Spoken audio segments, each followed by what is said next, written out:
John 4, verses 23 through 24. You worship what you do not know. We know what we worship, for salvation is of the Jews. But the hour is coming, and now is, when the true worshipers will worship the Father in spirit and in truth, for the Father is seeking such to worship him. A little context to what is going on here is that the Jews think they are worshiping God in a worthy manner, but they are not.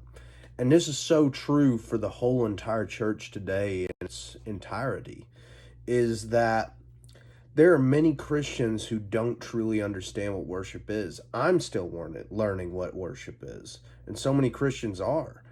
And worship is more than just singing songs on Sunday morning. God has put in his word ways that he is to be worshiped.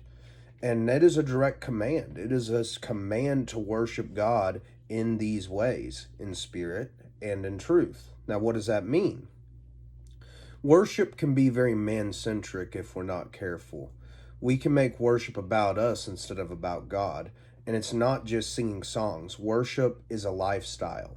It is being every day living your life for Christ. Denying yourself to sin is worship.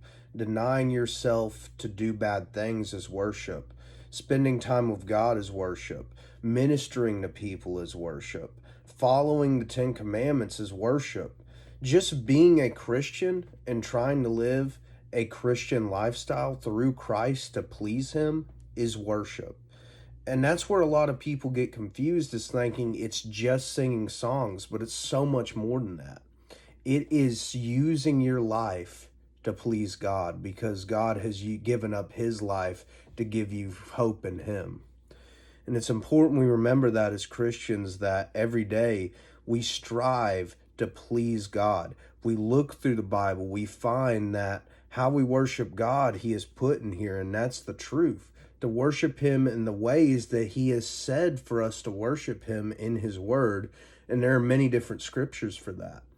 And it is to worship him in our spirit, so that we worship him with our hearts, with our minds, with our souls. It's important every day that we worship God in the way that he calls us to worship him.